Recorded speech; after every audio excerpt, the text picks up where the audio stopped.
yeah, if you were aware of that old mythology, you would love to play as Neo. Matrix Jumontrix. I think that is not the real world. I think that is John Wick 4 and Matrix 4 are going to come out on the same day. Oh my God. Same universe. Same movie. Welcome back to New Rockstars. This is Rogue Theory, and today we are theorizing about The Matrix 4. It's coming May 2021. Mr. Breathtaking Keanu's coming back. It's a major nerd event that, for me, is right up there with Marvel Phase 4. And who knows, maybe Marvel Phase 4 could be like revealed as another Matrix simulation. All of this is a simulation. But no, this is not a glitch in the Matrix. I am Erik Voss, but I'm just subbing in for Filup this week so that, he can go unplug himself, whatever he's doing. We wish him well, but he'll be back next week. But since I am in charge this week, maybe this related to me winning the Golden Rogie last week, and this is part of the award. We'll see. The Golden Rogie was the red pill. Yes. Oh, and I'm awake and I'm loving life. red pill me. I'm going to make you guys pitch me theories about the movie that I made creepy, crappy short films about in middle school, The Matrix Universe. Are we excited? Yes. Yeah, freeing their minds with me are some of my favorite lines of code. Marina Mastros. Yay. Tommy Bechtold. Absolutely thrilled to be here. Thank you. And off-screen producer, Zach. Yes, I'm on screen. You made it. Later this episode, we're going to theorize about future seasons of HBO's The Watchmen, because it's not canceled forever. It's got to come back, right? Yeah, we're going to figure it out. But first, we're going to get into this new Matrix movie, and it's coming very soon, guys. Its shooting is going to start in a few weeks in Chicago. The script is rumored to be amazing.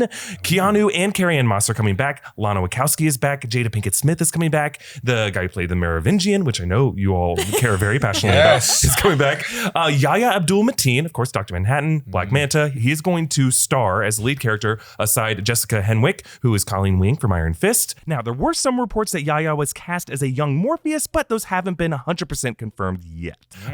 Neil Patrick Harris and Jonathan Groff are going to be playing supporting roles. It sounds like they're going to be pulling a similar move that The Force Awakens did with Star Wars, right? You're going to take some of the old stars from the old generation, bring them back in some new way to pass the torch to the new leads for hopefully a new trilogy. I know Warner's hoping for that.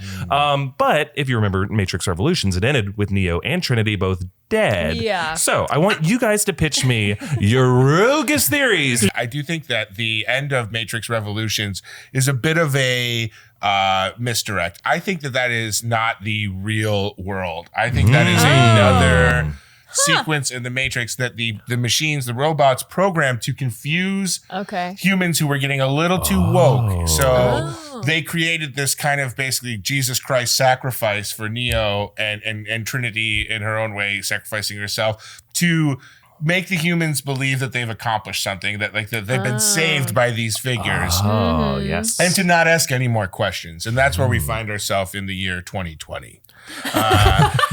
It is a world similar to our world now. People are living in big cities and out in farms, and there's technology, and everyone has a job and a purpose, and they're constantly surrounded by imagery, literature, advertising. The same way that government and religions, and this isn't a knock on any of those, but will advertise to us now. Where it's constant recruitment, right? Yeah. Like it's like be saved, follow this or whatever, and they're reminding us of the great sacrifices Neo and Trinity made for us so that we don't ask any more questions. Right. I love it. We don't seek out any new wisdom because that would be disrespectful to the people who have given so much. Yeah. Kind of allegorical to what goes on today. There are a lot of things that we're told not to question any further because it's disrespectful to the people that came before us. So I believe we see our new characters kind of getting their own version of red pills.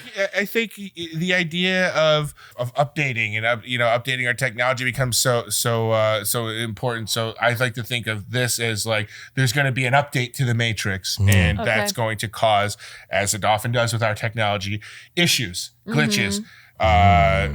Mistakes in the Matrix, and that's going to awaken a certain group of new heroes to the idea that they are not as free as they think they are. I do like Tommy's theory, right? And it's such a nice, easy way both to include everything that happened in previous films while also like giving us a little bit of a fresh start. We want to get back to those people trying to crack their way out of the illusion, right? And that's such a cool way to do it. That was the best That was That's great. the best And part of it. what I like about it is it kind of answers that question for people who weren't satisfied with Matrix Revolutions climax, that felt it was a bit too tied to a monomyth, hero, the Thousand Faces, Joseph Campbell, Yes. Christ story, because now it just basically calls that out and says, no, that was intentional because it's just a machine following an got you algorithmic again. script.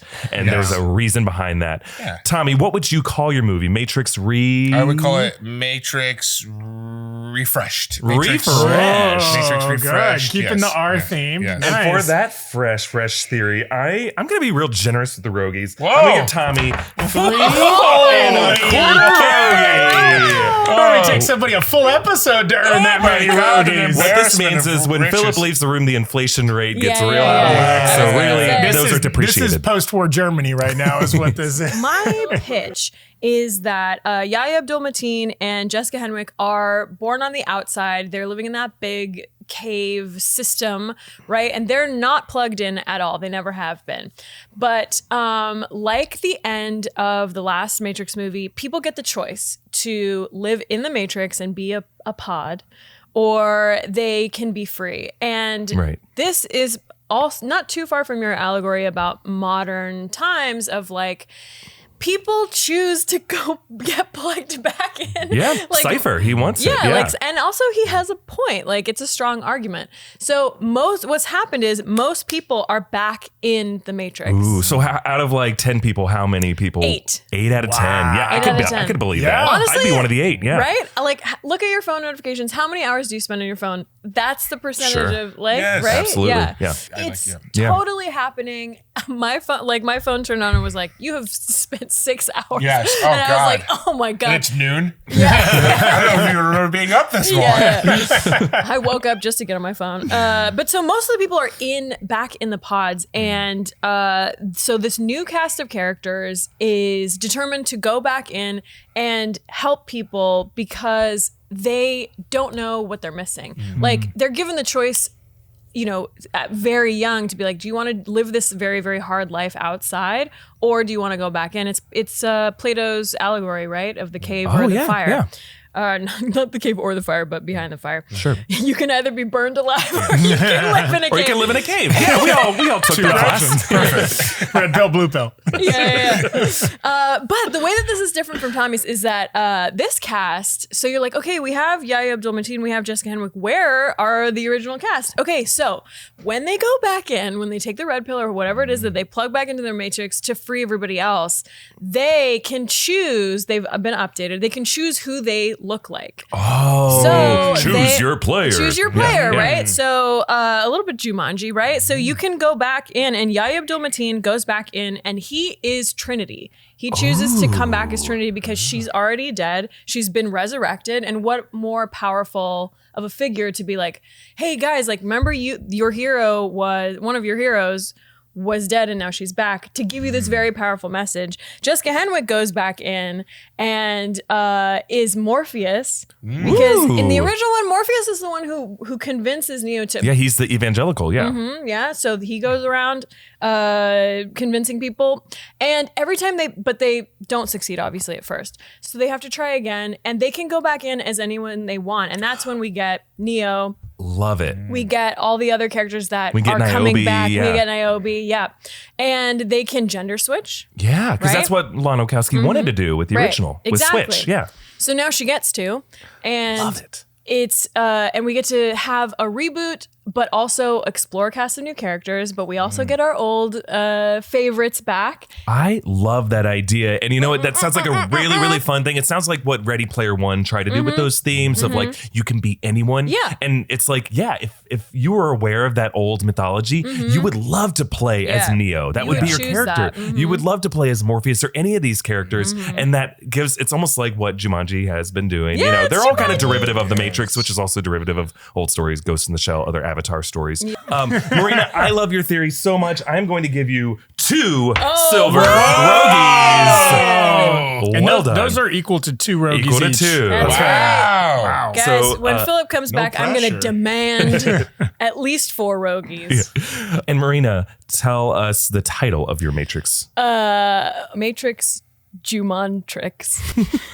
So going away from the RE prefix, Jumontrix. Because mine is basically Jumanji, the game. Yes. So it's Matrix Jumontrix. That's why she gets the silver rogues, guys. You already gave them to me, so it's too late to take them back. Zach, you have a tall bar to jump here. Okay, and I'm definitely not clearing the bar, but I will run face first into it. Okay, do it. Okay, this movie is more grounded. It's more about human characters, and like physically, it's more about like that John Wick shit, right? It's like people getting punched and kicked, and it's less like flying through the sky and setting off like nuclear bombs with their body and stuff like that. And it's more like a grounded reality. And I think the way they do that is this is centered on Keanu Reeves' Neo. But, right? A quick recap. A lot of the Matrix Revolutions involved like and Reloaded involved kind of like Agent Smith and Neo kind of like weirdly rubbing off on each other, right? Like Neo killed Agent Smith. Lots of rubbing. That was in my short film. What a noise. Too much rubbing. Yeah, we can't show those short films. You know, Neo kills Agent Smith at the end of the first movie, but then he comes back kind of infected by some of Neo's DNA, and that lets him go rogue and whatever. And at the end, they kind of like assimilate into each other, and then Neo blows both of them up to like kind of end the war. Right. So like these two characters are linked. So maybe when we see Keanu Reeves now, he's been infected by Agent Smith. And Neo is the bad guy. I love this movie. Yeah. Cool. He is the Darth Vader. He is the Anakin of this movie. And all these other characters now have to take down Neo. So is he in a new rebooted Matrix, or has he been kind of reborn? Well, he exists. He could exist in both, right? And we saw in the Matrix sequels, right, that like the robots have started to infect humans. That's right. Right? Like, with Bane. Yeah. Right. Like, so maybe he's walking around in the caves of Zion, right? Like looking like a dapper John Wick guy, but like he's been infected by like his experience. You know, we could still have some of the same plot elements you guys have brought up, like two different factions of humanity, like the kind of pro Matrix and then the pro freedom kind of live outside the Matrix. And like maybe there's some more, I like the idea though that this is about humans with maybe the programs and the robots pulling some strings in the background, siding with one side or the other. But at its core, this is a human story about like humans fighting humans. That's great. Right? Because I think that was also a takeaway of the sequels is like when we got like the Animatrix and all the backstory, it's like nobody was evil. The robots weren't necessarily evil and the programs weren't necessarily evil. They were at odds often and they fought, but hey, humans fight wars all the time. It's not because one side's evil necessarily. Right. Machines have no moral code. It is we humans who are evil. Ooh, hey, I love your theory because it's like I would love a like what if we saw an evil Neo just going through that machine farm in the pods, just like John Wick plugging each one to free them. But that's like kind of too, right? Yeah. By the way, there is still this rumor that like John Wick 4 and Matrix 4 are going to come out on the same day. Oh my God.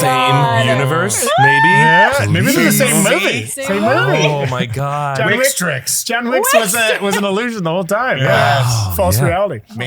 There is no Wicks. Well, Zach, tell us, and I'll get back to you. Tell us the title of your Matrix read. Matrix Rut-Row? Yes. I love it. Yes. And Zach, I love your theory. So I'm going to give you one. I'm going to give you two. I'm going to give you these two. And hell, why not?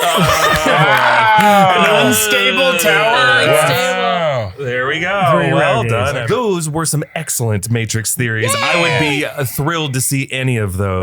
Right? And hopefully elements of all three will work it into in Lana Wachowski's story. And then when we're in the theater, we can stand up and go, aha! And let us know in the comments down below what your ideal Matrix for, because to me, it's right up there with Multiverse of Madness, Spider-Man 3, Thor Love and Thunder. This is going to be the biggest film of 2021 potentially. So comment down below with your ideal. And before we talk about how HBO can go into Watchmen season 2, we want to give you a quick message from a sponsor that helps us make the show. I'm going to go run over to the Blue Dungeon to do it. Hey, Eric back in the Blue Dungeon here to thank the sponsor of this episode, Bang Energy. Every can of Bang is 16 ounces. That's right, there's no wimpy 12-ounce cans here. It contains 300 milligrams of caffeine. It's sugar-free and has 0 calories, yet it tastes great with over 20 flavors to choose from. One of those great flavors is Bangster Berry. Let's give it a whirl.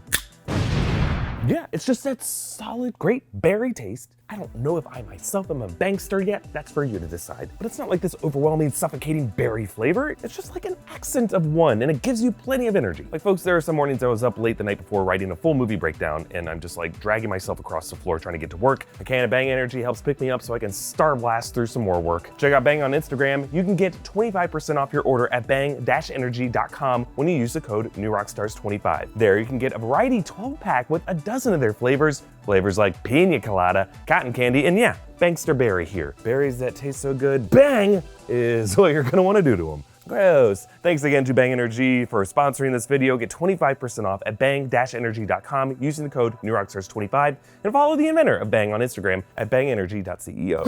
And we're back at Blue Touch. Man, it is so cold in there, guys. It's really kind is. of it's like It's wild below that zero. you had a different shirt on. While you were running there, you took that shirt off That's and you why put it was on a so new one. cold. I changed to a t-shirt. What was I thinking? Amazing. Before we get to our next topic, I want to quickly check in and remind everyone that we have a new show on this channel. It is my favorite thing that we have done in so long. It is called The Big Question, and it's a 2-host show. Usually it's Filup and me. Sometimes we have guests coming in. Marina's been on an episode. She's going to be in the upcoming episode, maybe in a couple weeks. And it's just we tackle the biggest, nerdiest question, and we give you too much information. We do too much research, and we get to some real dark conclusions, like Palpatine's sexual history, or the weird ways Baby Yoda ages and goes through puberty. And Marina, you were on that episode. It was super fun. We did the Baby Yoda episode. It was really fun. We also drank. Like usually, there's water in our cups now, but not for big questions. Not for big question. No. And that's what Big drinks for big questions. Tommy's going to be on a future episode as well. finally. Check Yeah, that out on the great. channel. This is folks. what happens when Filup goes away. All kinds of new laws get written and probably get revoked when he comes back. So please check that out and share it with if you like it, share it around because that's how we need to get the word out about this so we can keep doing more of it and more of these kind of alternate formats. Because like we're not going to stop doing blue screen stuff. We're going to be doing more and more of that stuff, but we want to have more opportunities to ask different kinds of questions. And big question is like our first big bold step in that direction. So share it around. All right, let's talk about Watchmen, guys. The first season of Watchmen on HBO was a huge critical and fan hit. We all loved it. Damon Lindelof was the showrunner. He said that he wanted to tell a full story in 8 episodes, and he did. He did a great job of that. But he also said that he might be done with it and he'll let someone else tell a different story, or that he might just wait and see if he gets more ideas for it in the future and figure out where to take it from there. And so he has right now. HBO has said we're not going to do a second season without him. It seems like they're letting that season stand on its own, and then maybe sometime in the future, someone new will come along or Lindelof will come off. So let's take that opportunity for us to pretend like we are in front of HBO. I'll be HBO for this thought experiment and pitch to me what new version of Watchmen you want to do, an additional season, a completely new take. You're Lindelof in this scenario, and pitch to me what you want Watchmen season 2 to focus on. Thanks for having this pitch meeting with me, HBO. I'm very busy, and I'm just watching a lot of porn. It's just porn that we put on this channel, and we write stories around More it. like horny box office. You found the secret H, my friend, and you get a rogie for that. Wow. I'm wearing a big cowboy hat and I have suspenders, and there's oil fields behind me. So go ahead. All I had to do was make sex jokes. Here I come. Heyo. All right. So I'm going to bring in a new director for the second season of Watchmen. And it's a director who crushed it at the box office, but was overlooked for a lot of awards, who is Marina Mastros, who directed Queen and Slim. Where would she take us? She takes us back in time to a Western. Okay. It's a Western season of Watchmen, totally different, totally separate from season 1. And Sitting Bull just decimates Custer. That's right.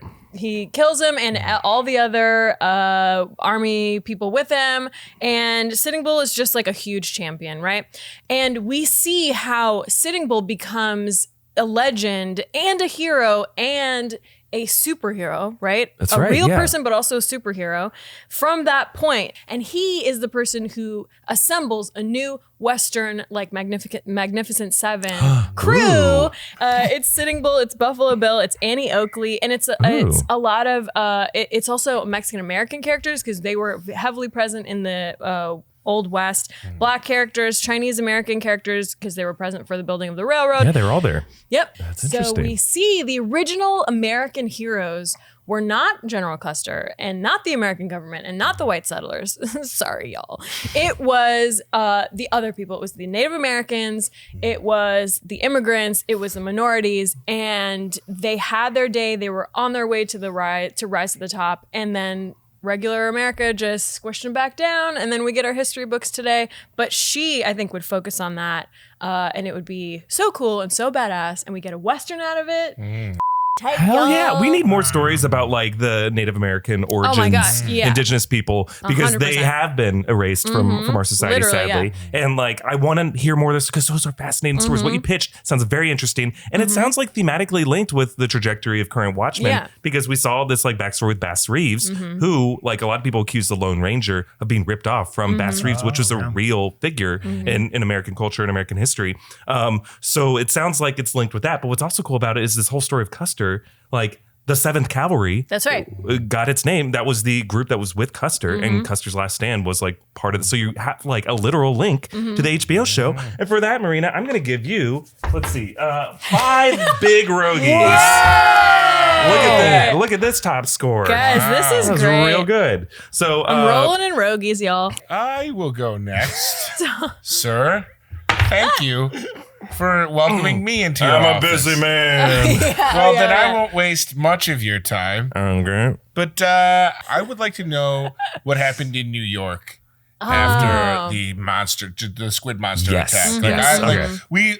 Zach and I were talking about it, and like, you know, based on real life, you see how New York after 9/11, what happened with the city, you know, with all of the monuments and building the Freedom Tower together, and just even the like celebrity presence. And that's something Watchmen pulls so well in the comics, is taking real world events and real world celebrity and putting them into the events that happen in the comic books. So like, you know, what are the telethons that are happening in New York City? You know, what artists are coming together to make a tribute song about the squid? Sure, you know what I mean? yeah. Like, you know, like the different pop culture things you can have so much fun with. And then I think, you know, the one character we really didn't get much information about is Night Owl. Oh, so, sure. Yeah, like he refused to sign on after the Keene Act. So right. they imprisoned him, right? Yeah. So we think he's in prison, but like, I think we'll meet a guy who is there in New York City when the first attack happens, and we'll follow him in the current day, and we won't quite know for the first few episodes what his connection is, but I think he's going to either be Dan Drybert's son or Dan Drybert's nephew or somebody who has a connection to Night Owl. And we'll see, like, in the same way that so much happened in the first season of Watchmen, but it really only happened in Tulsa. Ostensibly, there could be a ton of action going on in New York City, too. You know, there could be other things happening. So I would like to see the world of Watchmen established in season 1, like that universe, those characters all exist, but what's going on Northeast in New York City. That's cool. Right. Tommy, That's I like your idea. Yeah. And son, I'm going to reward you with a budget of 3 rogies to make this season. So you got quite a stack here building there too. I'm lousy son. with rogies right now. All right, Zach. Okay. Step into the conference What you room. got, son? Sir, thank you so much for having me. I want to weave it with a different historical event, a different historical figure.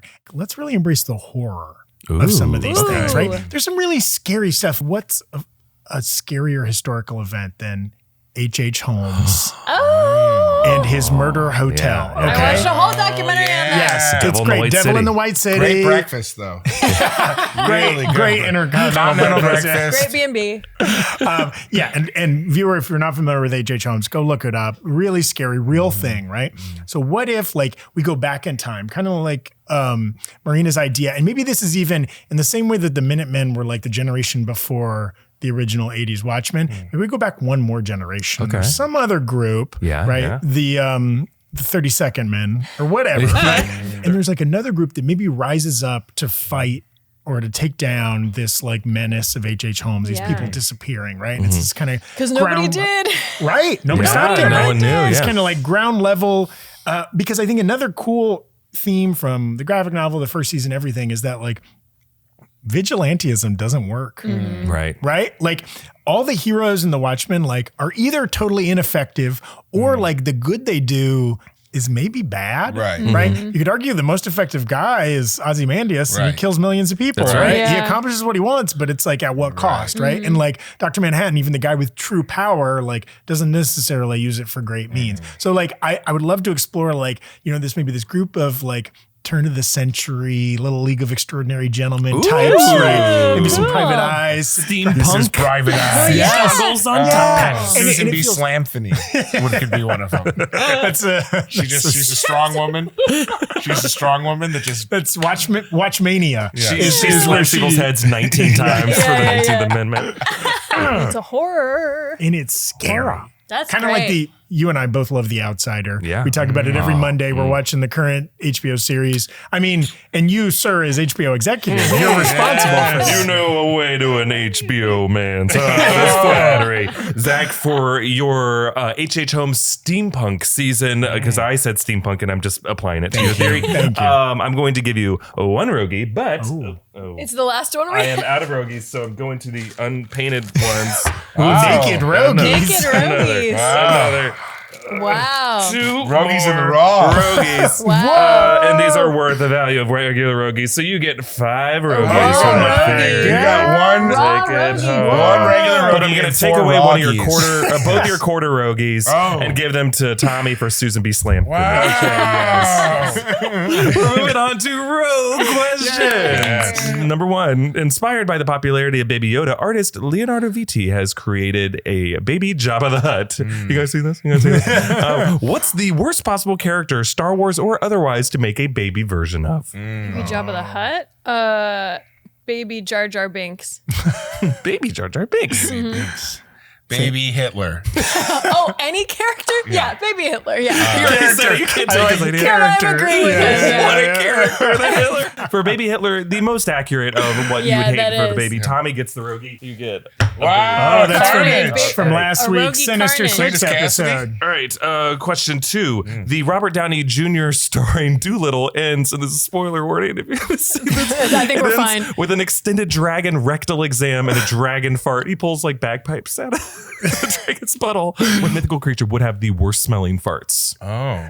I would say it's got to be the Minotaur. I mean, hairy, Yeah. muscly, Let me argue something. eating virgins. Let me Yeah. argue something. The Minotaur has a fairly consistent diet. He lives in a labyrinth. Okay. He's eating a lot of hedge maze. Zeus transforms his body to be different animals and different beings. So he's eating a lot of different diets. Okay, It's yeah, a yeah, combination in his stomach of like a hawk that eats rodents Yes. and birds, and then like a sea creature that eats brine and shrimp, and then a man that eats big beefy steaks. I think that's got to be the grossest asshole I've ever heard of. Tommy makes the most sense. Okay, Tommy. Yeah. Thanks, guys. He's getting another Sinister Six character. He's getting an Electro. Oh my wow. God. Jamie So, Foxx. It is now anyone's game. Wow. All right, final It's rogue almost like question. we rigged this. No, those are fair. Yeah, a Karate Kid musical is in the works. Oh. Oh my Pitch God. me a song from Karate Kid the musical and sing it if you can.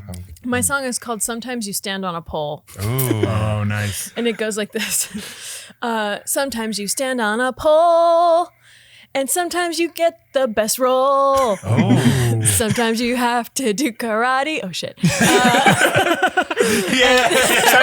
Sometimes you gotta hurt somebody. Thanks for the help. Nice yeah, assist. Nice assist. My song is called, it's from the perspective of Johnny's mother, and it's called I Bought My Teenage Son a Skeleton Costume for Halloween. I thought about taking my life today as I looked upon my son. He put on his grown-up skeleton costume. I hate myself for what I've done. I've got a teenage boy dressed like a little kid. I don't know what I just did. Johnny, I'm not your real mom. Your real mom was a hooker. That's pretty good. That was good. That had like I rhymes. have That to was great. follow that. Yeah, You that have was like, really you good. have like 2 verses and We'll a help chorus you, in we'll there. help you, we'll help Okay, you. thank We'll you. help out. Thank you. We'll help you. A song of philosophy. Wax on. Wax off. The wax needs to go on or off. You move your right hand. You move your left. You have to move your right hand and your left. It's so simple, and we both overlooked it. It's catchy. That's the Elton John tune You of the got it, musical. and you need repetition if you're going to teach somebody a lesson. Hell yeah. You know? That's right. very true. How we could have missed that, I don't know. Oh, that song was It was right there. It was right there. good to go. Well, great. this is very hard for me, but I think the winner is going to be not Tommy. me. I think. Well, and just because I believe in overkill, 2 golden movies. Why not? Why not? So, Yes. and Tommy's wish is everyone has to send Filup a get well message. How nice. He's not sick, but we still have to send him a get On well the- message. Okay, that's it for this episode of Rogue Theory. It's been a pleasure. I'll probably never be allowed to do it again. And maybe that's for the best.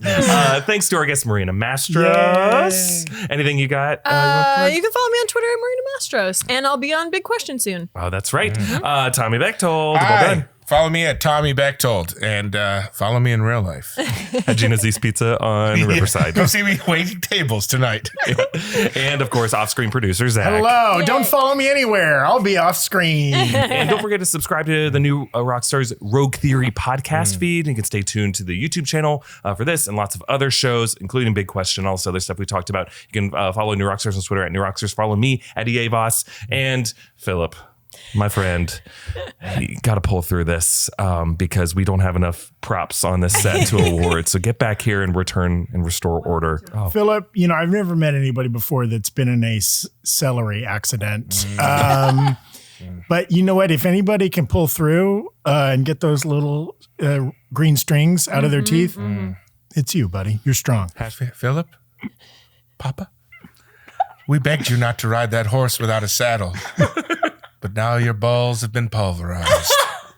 And we wish you a speedy recovery.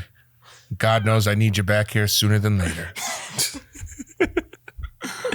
Papa. Filup, when you opened that canister of protein powder and you inhaled with that reckless abandon, Oh, no. you filled your lungs by accident with chocolate, and you have been in the hospital for months. But I'm wishing you well. I'm wishing you hot tea, recovery, tea with honey, and may that protein powder make its way out of your lungs, out of your mouth, and back into this chair where it belongs. See, when I filled my lungs with chocolate, I turn into this. Who knows how the body works? See you guys next week. Bye-bye. Bye.